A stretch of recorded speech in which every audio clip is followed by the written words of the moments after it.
practice listening skills through simple stories / part 1. Introduction, narration. Have you ever wondered why some people listen to English so naturally, without having to try to translate each word in their head? They seem to understand the meaning immediately, catch up with the story, and even feel the smallest emotional nuances. The secret is not to learn a lot of difficult vocabulary or complex grammar, but rather, they have practiced listening through simple stories over and over again until the language becomes a part of themselves. Today, we will start such a journey together. Sit comfortably, relax, and let the story guide you. The story begins. In a small town on the shore of a quiet lake, there lived a boy named Oliver. Oliver was 10 years old, with light brown hair that was always a bit messy and blue eyes that shone like lake water under the sun. He lived with his mother in a small house with a purple flower garden stretching out in front of the porch. Oliver loved waking up in the morning to hear the birds chirping on the branches near the window. He would open the door very gently, step outside, and let the dew still on the leaves caress his cheeks. This morning was the same. Oliver took a deep breath of the cool air, then ran out to the backyard. There was an old wooden chair where he and his mother used to sit and tell each other stories. But today, his mother was busy cooking breakfast. Oliver decided to tell himself a story. Oliver began to imagine. Suppose, Oliver whispered, I were an explorer. I had a leather backpack, a treasure map, and a golden lantern. He closed his eyes and imagined himself walking through a vast forest. The trees were tall, and light sparkled through the leaves. Somewhere, there was the sound of running water, and a few squirrels watched him curiously from afar. Oliver smiled. He walked on slowly, following the small path that led deeper into the forest. Suddenly, he saw a large rock with a star carved on it. Here it is, Oliver exclaimed. The treasure mark. The boy approached the rock. Oliver put down his backpack and took out the map to look at it. Indeed, there was a star drawn on the map in this exact spot. He crept around the rock, looking for clues. Under a low bush, Oliver discovered a small wooden box covered in moss. His heart pounded. He reached out and touched the lid lightly. It was cold and damp, but that did not frighten Oliver. On the contrary, he felt extremely excited. He opened the box. Inside was only an old, yellowed piece of paper. It said, "The real treasure is not gold or silver. It is your brave heart and imagination." Oliver finished reading, smiling. He raised his head to look at the sky, saw the sun had risen, shining through the leaves in shimmering rays like golden threads. Back to reality. Oliver, come in for breakfast. Mom's voice rang out from inside the house. Oliver, startled, opened his eyes. The wooden chair, the garden, the morning light, all were still there. There was no deep forest, no star-shaped rock, no old wooden box. But Oliver's heart was beating strongly as if it were real. He was still full of excitement, as if he had just discovered a great secret. He ran into the house, hugged his mother. You know, Mom, I just found a treasure. And that treasure is your imagination. Mom smiled, patting his head. Then you are really rich, Oliver. Meaning for the listener. Oliver's story is simple, gentle, but it contains a valuable lesson. Language is like imagination. When you allow yourself to get lost in it, immerse yourself in it, without worrying about being right or wrong, you are really making progress. The same goes for practicing listening to English. Let the story carry you away, even if sometimes you don't understand every word. The important thing is that your heart and mind are open, ready to receive. It is that relaxation and joy that will help you learn faster than any grammar book. Oliver continues to daydream. After breakfast, Oliver went out to the backyard again. He sat down on the wooden chair, closed his eyes, and imagined again. This time, he was a sailor, standing on the deck of a large ship, sailing across the ocean. The deep blue waves crashed against the ship's side, white foam flying up. Cool. The sea breeze blew his hair. In front of him was the distant horizon, where the sky and the ocean met in a faint line. There must be islands out there that no one has ever set foot on, Oliver thought. Maybe I'll be the first to find them. He could clearly hear the sailors shouting to each other as they pulled the ropes, the rattling of the anchors, and the seagulls soaring overhead. Everything was vivid, real. He didn't need anyone to guide him. His mind was the ship, and his imagination was the sail.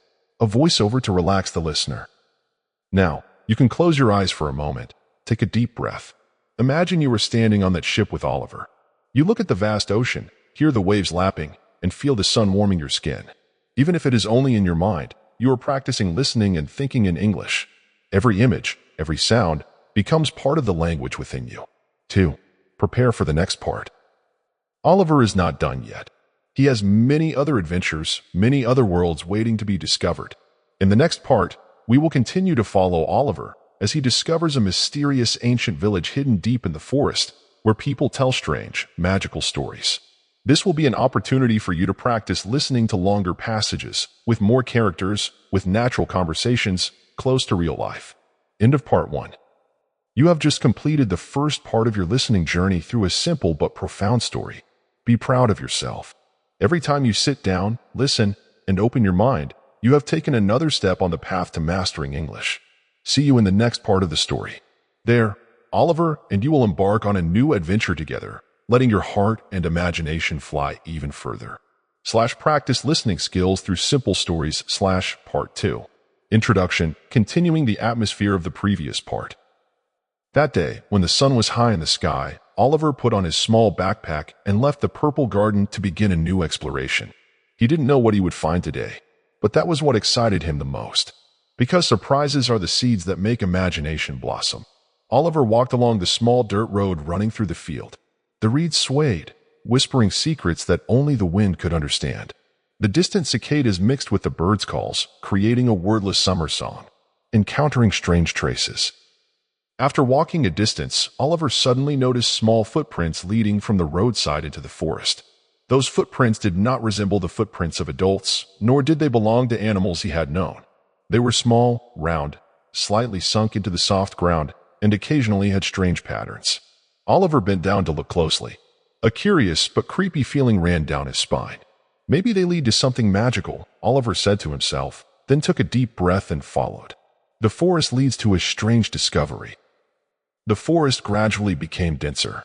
The light filtering through the leaves was only scattered on the ground. But Oliver was not afraid. He liked the sound of dry leaves crumbling under his feet, like the smell of damp earth mixed with the scent of wild flowers. A little further, he suddenly heard the sound of running water. Oliver followed the sound until he came across a small stream. The water was clear, the bottom of the stream glistened with white pebbles and a few reddish-brown stones. Oliver sat down, scooped up some water to wash his face. The cool water made him more awake than ever. But then, on the other side of the stream, Oliver's eyes widened. Amidst the low foliage, he saw something, like a roof made of palm leaves. The ancient village appeared. Oliver crossed the stream. The water was only ankle deep, but he still took every step carefully.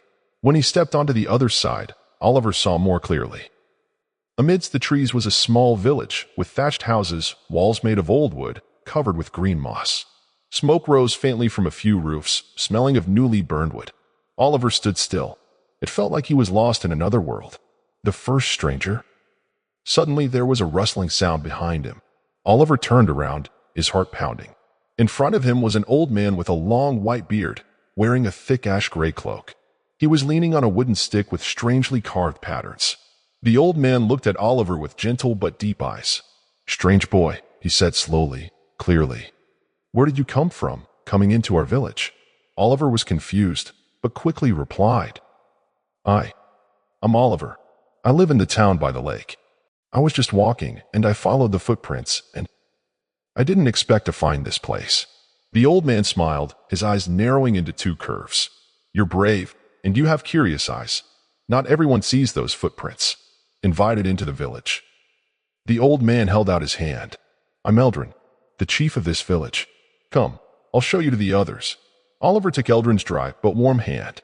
He let himself be led along the small stone path through the houses covered with vines. The villagers began to emerge from their doorways, looking at Oliver. They whispered something, then smiled friendly. There was an old woman carrying a basket of mushrooms, a group of children playing a game of tossing wooden rings, and a few men repairing the roof. Everyone was dressed simply, with an ancient look, unlike the townspeople Oliver had ever seen. A magical conversation. Eldrin led Oliver to a small square in the middle of the village. There was a large tree there, its broad canopy providing shade for a large area. Under the tree, a group of children were gathered around a middle-aged woman. She was telling a story, drawing strange circles on the ground.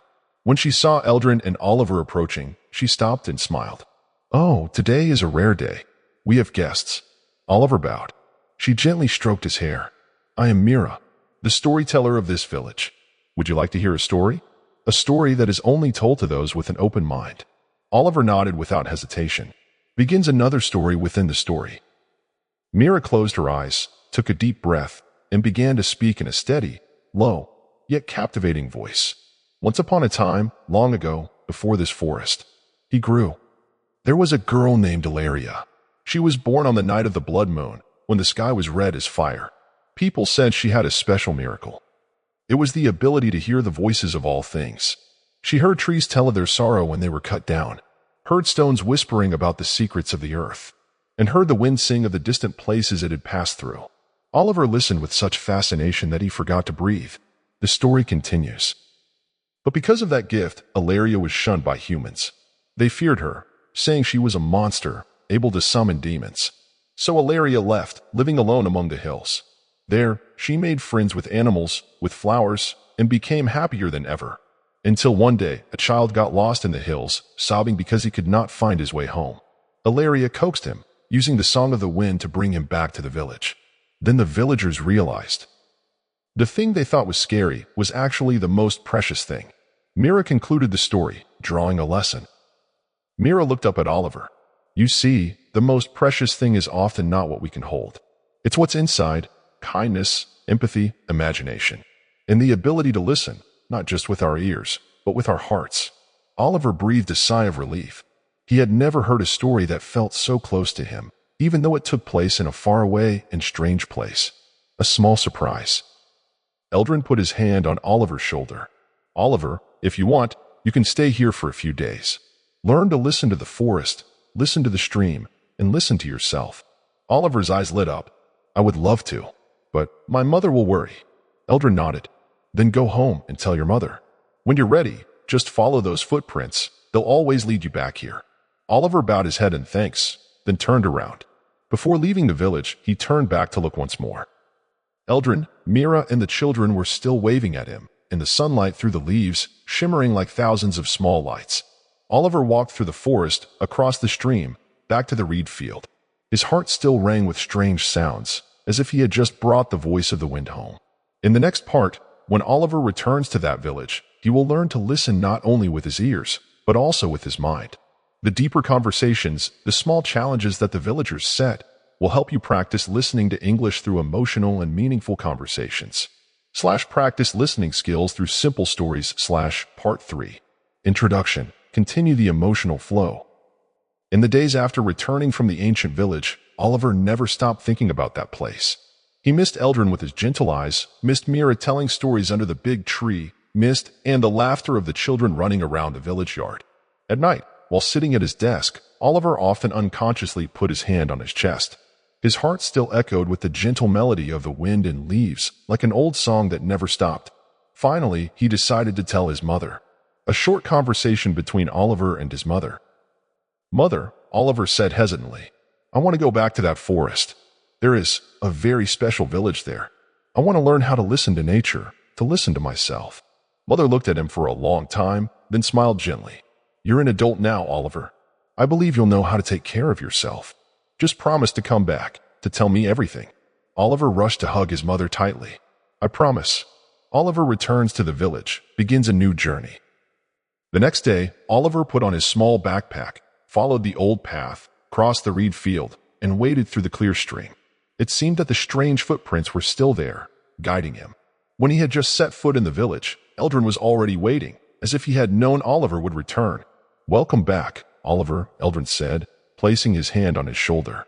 Are you ready to learn how to listen? Oliver nodded vigorously. I am ready. First lesson, listening to the forest. Eldrin led Oliver deeper into the forest, to a place where the trees grew thickly, blocking the sky.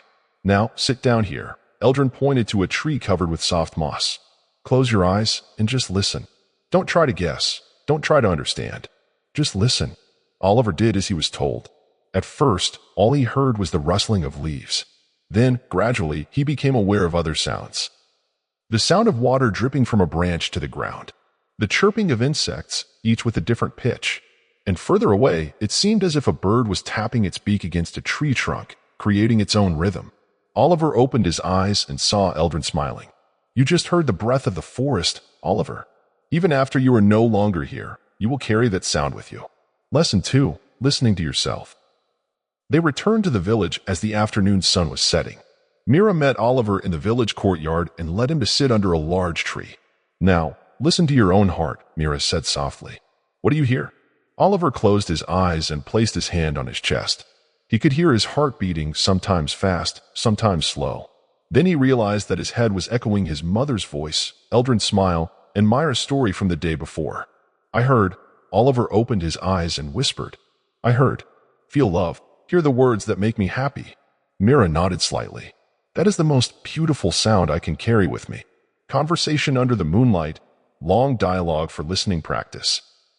That night, the villagers lit a fire in the middle of the courtyard. Everyone sat around the fire, the crackling of wood, the light flickering on gentle faces. Eldrin turned to Oliver. Oliver, do you want to tell us a story? A story of yours, from where you come from. Oliver was a little surprised. Me? But I am not a storyteller. Mira smiled. Here, anyone can be a storyteller, as long as they speak from the heart. Oliver took a breath, then began. In my lake town, one day, my mother fell ill. I was so worried, so I sat by her bed all day, holding her hand. Then at night, my mother opened her eyes and said to me, You know, no matter how tired I am, just having you here makes me feel better. That was the first time I understood that love is not about big things, but just being together. Eldrin put his hand on his chest. You told a beautiful story, Oliver. Thank you for trusting us to share it with us. The next morning, the last lesson. The next day, Eldrin took Oliver to an open field outside the village. On the ground, there were stones arranged in a circle. This is where we practice listening to silence, Eldrin explained. Oliver sat in the middle of the circle. No people, no wind, just absolute silence. At first, Oliver was surprised, then a little worried.